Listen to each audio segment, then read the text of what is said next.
Beleza, pessoal, estamos de volta aqui para mais uma aula resolvendo diversas questões de informática para concursos. Em primeiro lugar, eu tenho que agradecer a presença de todos vocês aqui que sempre acompanham as nossas aulas. Agradecer também a presença de todos que nesse momento participam aqui do nosso chat, sempre enviando mensagens, o que deixa a nossa aula sempre muito mais agradável. Pessoal, como é que nós vamos conduzir essa nossa aula de hoje? Basicamente eu vou colocar uma determinada questão aí para vocês e aí vai aparecer um contador regressivo de 2 minutos. Ao término desses 2 minutos, eu retorno, resolvo a questão com vocês e também dou o gabarito, certo? É assim que funciona aí as nossas resoluções de questões aqui no canal V1 A Prova Logo. Mas também tenho que lembrar para vocês, pessoal, que nós temos aí 3 cursos de informática para o concurso do INSS. Olha só, lá no nosso site veonconcurso.com.br nós temos o curso teórico de informática para o concurso do INSS. Nós temos também o curso com 300 questões comentadas em vídeo para o concurso do INSS. Esse está sensacional, vale a pena mesmo lá adquirir, são 300 questões de informática comentadas em vídeo para o concurso do INSS 2022. E temos também o combo. No combo nós temos o curso teórico mais o curso com as 300 questões comentadas de informática para o INSS. Não esquece, o site é veonconcurso.com.br. Acessa lá e adquire o nosso curso. Tenho certeza que vocês vão gostar demais desse nosso curso. Então vamos lá, pessoal. Acompanha comigo agora a primeira questão dessa nossa aula de hoje. Vem comigo, a questão diz assim: o programa, normalmente recebido em e-mail, na forma de cartão virtual, álbum de fotos, protetor de tela, jogo, etc., que além de executar funções para as quais foi aparentemente projetado, também executa outras funções, normalmente maliciosas e sem o conhecimento do usuário, é denominado: letra A, hoax, letra B, worm, letra C, spam, e a letra D, cavalo de Troia. E aí, pessoal, qual a resposta correta? 2 minutinhos para vocês responderem e logo eu estou de volta ajudando vocês.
Beleza, pessoal, estou de volta aqui para ajudar vocês na resposta dessa questão. Acompanha comigo. Primeira coisa, pessoal, essa questão quando diz que um programa foi recebido por e-mail na forma de um cartão virtual, de um álbum de fotos e assim por diante. E a parte mais importante que diz assim que além de executar as funções para as quais foi aparentemente projetado, por exemplo, parecia ser cartão para você, mas que também executa outras funções normalmente maliciosas, nós estamos falando sem dúvida nenhuma, pessoal, do chamado cavalo de Troia, que está ali na letra D de Dinamarca. O que é o cavalo de Troia? O cavalo de Troia tem a mesma ideia da lenda grega do mesmo nome. O que era a lenda do cavalo de Troia? Chegou um cavalo de presente para a cidade de Troia, um cavalo enorme, uma estátua lá de madeira, e chegou de presente para a cidade de Troia, que aceitou. E aí esse cavalo ficou lá na cidade de Troia. À noite, quando todos estavam dormindo, soldados que estavam dentro do cavalo de Troia desceram e abriram as portas da cidade de Troia para a invasão do exército que estava lá fora. E é daí que foi extraído o nome do cavalo de Troia informático, que chega como um presente, algo que parece bem intencionado, parece ser um cartão para você. E aí o usuário executa esse tal cartão para você, e na verdade, quando o usuário executa, está executando o cavalo de Troia. E aí ele então abre as portas do computador do usuário para a invasão de hackers, de crackers ou até a instalação de outros programas maliciosos. Portanto, quando algo chega aparentando ser bem intencionado, aparenta ser uma coisa, como um cartão para você, mas que na verdade, como ele diz ali, executa outras funções normalmente maliciosas sem o conhecimento do usuário, como abrir as portas do computador do usuário para invasão, ou até para a instalação de outros programas maliciosos, aí chamamos isso de cavalo de Troia. Por isso a nossa resposta aqui é a letra D de Dinamarca, sem dúvida nenhuma. Não era hoax da letra A, hoax é um boato, é o termo que identifica quando uma mensagem que era falsa se torna um boato de tanto que foi replicada. Não era a letra B, o worm significa verme. Verme é um tipo de programa malicioso que se propaga através das redes de computadores, se ocupando de vulnerabilidades do sistema e deixando as redes muito lentas, tal a quantidade de vezes que ele se propaga. Não era spam. Spam são mensagens enviadas em massa para um grande número de destinatários que não solicitaram aquela mensagem. Então a resposta aqui, a única plausível, é o cavalo de Troia da nossa letra D de Dinamarca para essa questão. Vamos lá então, pessoal, para a nossa questão número 2 da nossa aula de hoje. Lembrando sempre, quem desejar adquirir o nosso curso com o conteúdo de informática para concursos, pode acessar o nosso site. O endereço é veonconcurso.com.br e o link para acesso está aqui na descrição desse vídeo. Então vamos lá para a nossa questão número 2. Acompanha, pessoal. O BIOS, o CMOS e o setup de microcomputador correspondem respectivamente a componentes de letra A, software, software e hardware, letra B, software, hardware e hardware, letra C, hardware, hardware e software, letra D, software, hardware e software.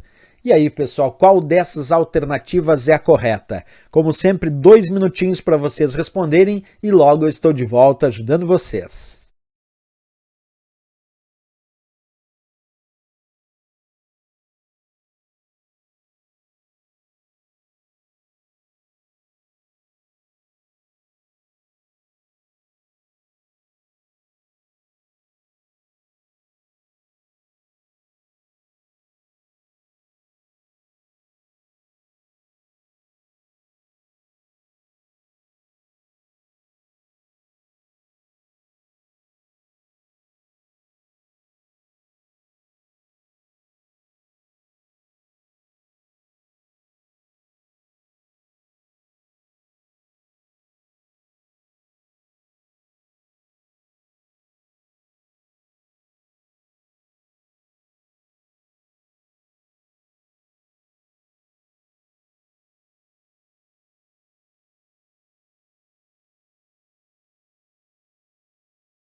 Beleza, pessoal, de volta aqui para ajudar vocês na resposta dessa questão.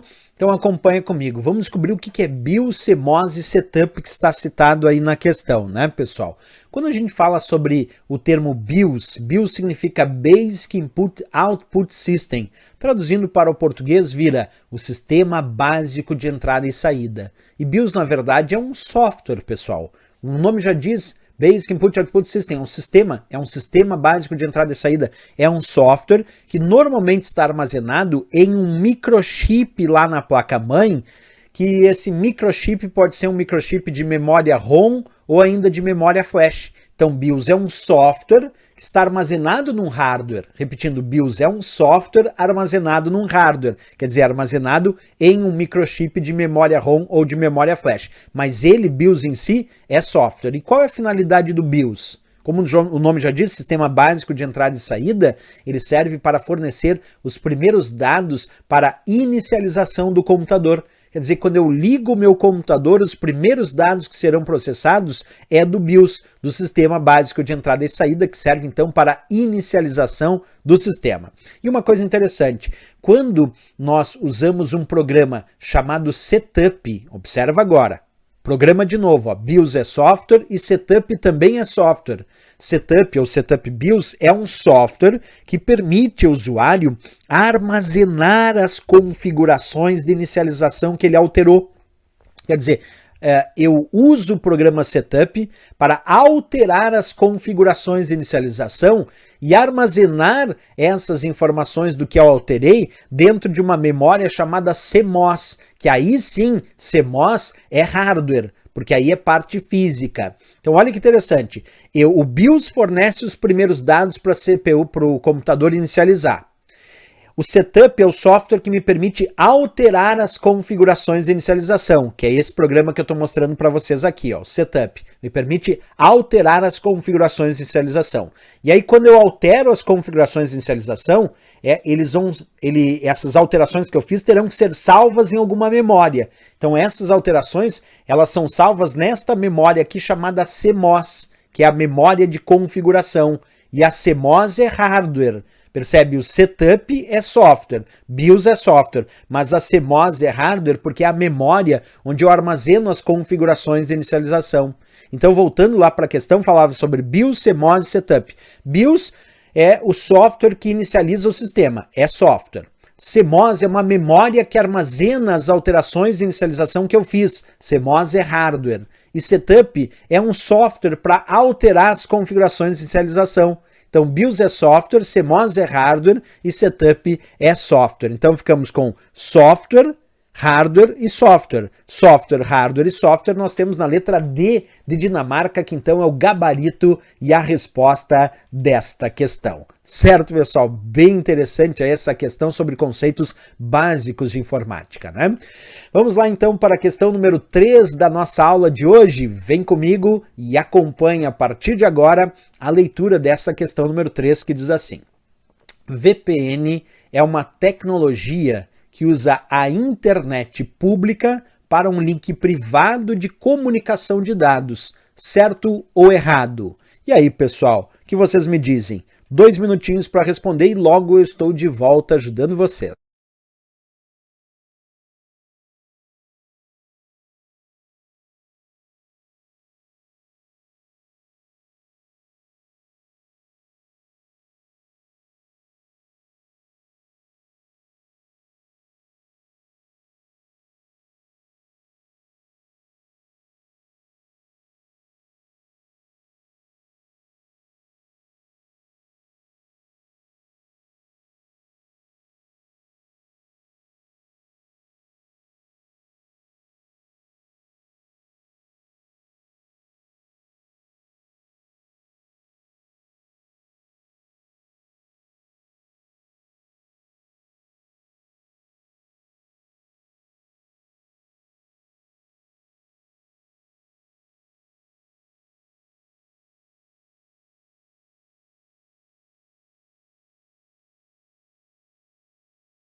Beleza, pessoal, de volta aqui ajudando vocês. Vamos lá para a resposta dessa questão que fala sobre VPN.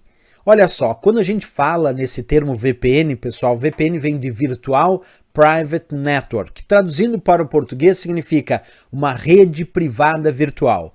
E o que a gente pode dizer sobre uma rede privada virtual, sobre uma VPN? Primeiro que ela é uma rede de acesso restrito de uma determinada organização, por isso rede privada, mas que se utiliza da infraestrutura de uma rede pública como a internet para transmitir os seus dados de forma criptografada. Percebe? Ela é rede privada porque o acesso é restrito daquela organização.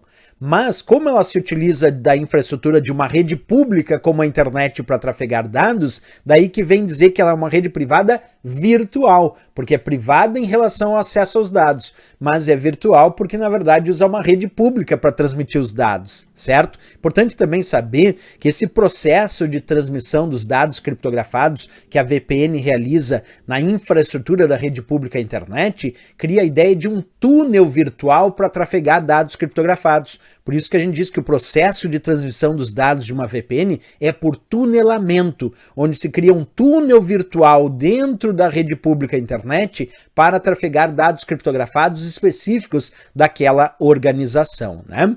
É uma tecnologia que vai usar então a internet pública para um link privado de comunicação de dados, sem dúvida nenhuma. Aqui eu sempre trago um desenho bem legal sobre VPN, que é a ideia de uma empresa que tem a sua filial e a sua matriz. E essa empresa quer conectar os computadores da rede da matriz com os computadores da rede da filial.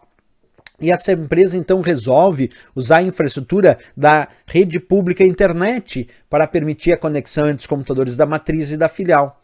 Só que como essa empresa vai se utilizar da rede pública da internet, ela cria um túnel virtual na infraestrutura da rede pública internet para trafegar dados criptografados só dessa empresa. E é isso que nós damos o nome de VPN, a rede privada virtual. É acesso restrito de uma organização, mas se utilizando da infraestrutura de uma rede pública como a internet para trafegar dados criptografados por tunelamento. Perfeito. Essa é a análise da VPN. Então ali agora já podemos até voltar lá na questão para indicar a resposta, porque a questão dizia: VPN é uma tecnologia que usa a internet pública para um link privado de comunicação de dados? Certíssimo. Essa é mesmo a ideia da VPN. É justamente essa. É a tecnologia que vai usar a infraestrutura da rede pública internet para criar um link privado de comunicação de dados para aquela organização. Então marcamos como certo, sem dúvida nenhuma, a questão. Beleza, pessoal, vamos para a nossa questão número 4 da aula de hoje. Sempre lembrando, quem desejar adquirir o nosso curso com o conteúdo de informática para concursos, pode acessar o nosso site. O endereço é veonconcurso.com.br e o link para acesso está aqui na descrição desse vídeo. Então vem comigo, pessoal, e vamos lá responder aqui essa questão que diz assim: os símbolos de moeda e as vírgulas decimais serão exibidos de forma alinhada dentro de uma coluna da planilha Excel se esta estiver assinalada com o formato: letra A, científico; letra B, contábil; letra C, especial; e a letra D, moeda. E aí, pessoal, qual é a resposta dessa questão? 2 minutinhos para vocês responderem e logo eu estou de volta ajudando vocês.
Beleza, pessoal, de volta aqui com vocês. Essa questão é muito perigosa, pessoal. Uma questão do Excel que fala sobre, observa, símbolos de moeda e vírgulas decimais serão exibidos de forma alinhadas dentro de uma coluna. Quer dizer, tem que ser um formato que alinha símbolos de moeda e vírgulas decimais. Então, vou mostrar para vocês bem no passo a passo aqui. Vou pegar o meu Excel, tá?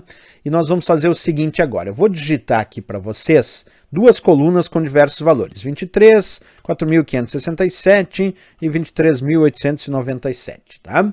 E aqui eu vou repetir os mesmos valores aqui do lado. Vou deixar igualzinho aqui os mesmos valores do lado. E agora nós vamos fazer dois testes importantes aqui, tá? Que testes são esses? Deixa eu até abrir a janelinha aqui para ela ficar um pouquinho maior.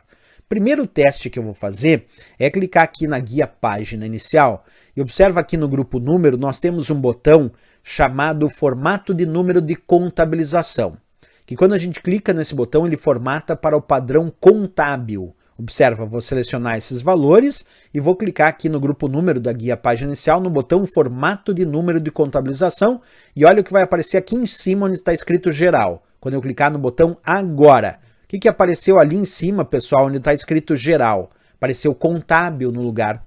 E olha o que acontece quando o formato é contábil. Ele alinha os símbolos de moeda, os R cifrões aqui ficaram alinhadinhos, e vírgulas decimais em uma coluna. Quer dizer, o formato contábil, ele não só coloca o símbolo da moeda, separador de milhar quando necessário, vírgula e duas casas decimais, mas ele também alinha os símbolos da moeda. Agora, aqui nesses outros valores aqui, em vez de colocar o formato contábil, eu vou botar o formato moeda. Porque olha só, o formato contábil, lá está escrito contábil, é o que alinha os símbolos de moeda. Agora eu vou selecionar esses três aqui e vou clicar na caixa de formatação das células aqui do grupo número e em vez de escolher contábil, eu vou escolher moeda agora. Moeda. Olha a diferença. No formato moeda, ele também coloca o símbolo da moeda, separador de milhar quando necessário, vírgula e duas casas decimais. Mas a diferença é que no formato moeda, ele não alinhou os símbolos da moeda. Não alinhou os símbolos da moeda. Percebe, ó?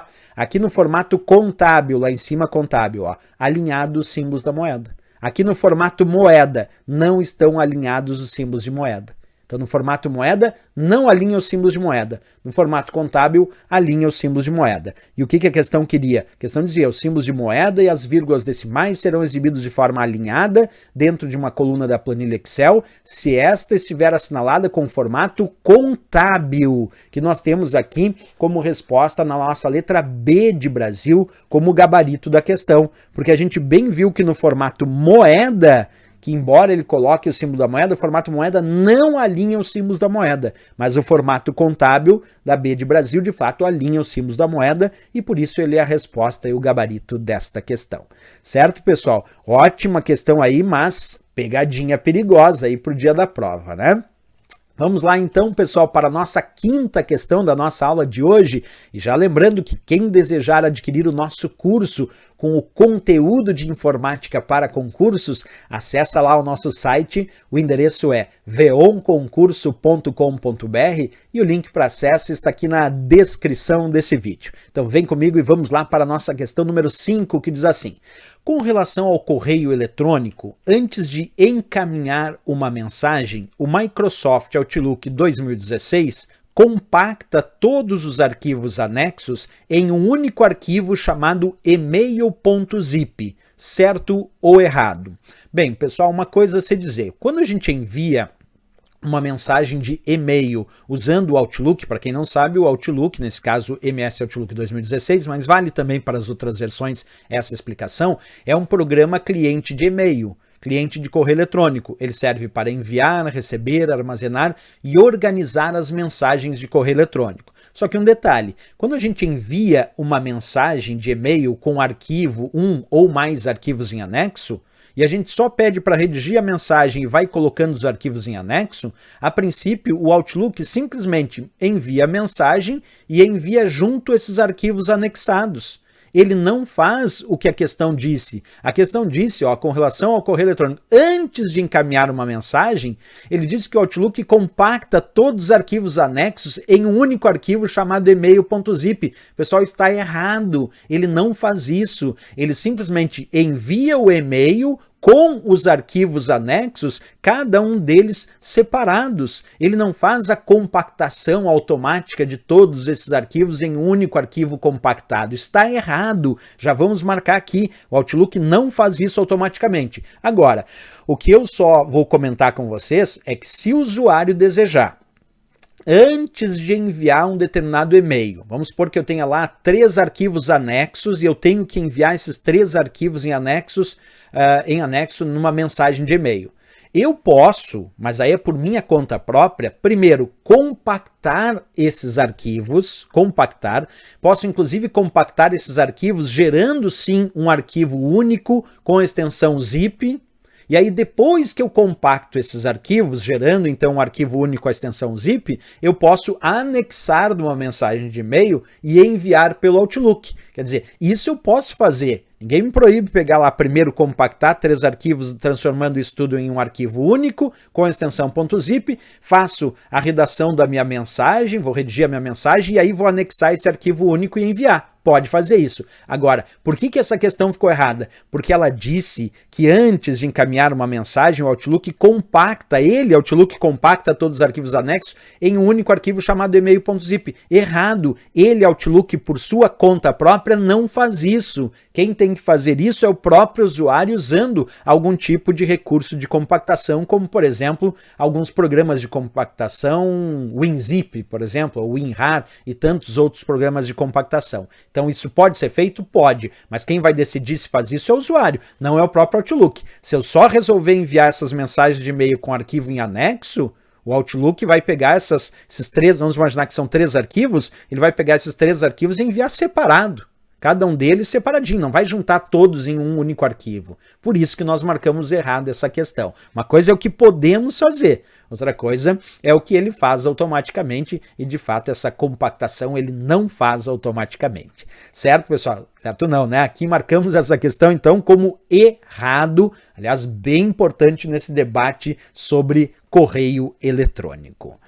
Valeu, pessoal, mais uma questão e um assunto importantíssimo resolvido. E se gostou do nosso vídeo, não esquece, marca um gostei, se inscreve aqui no nosso canal e desejando adquirir o nosso curso com o conteúdo de informática para o concurso do INSS 2022, pode acessar lá o nosso site, o endereço é veonconcurso.com.br, o link para acesso está aqui na descrição desse vídeo, tenho certeza que vocês vão gostar lá dos cursos de informática. Valeu, pessoal, grande abraço então, até a próxima aula e bons estudos!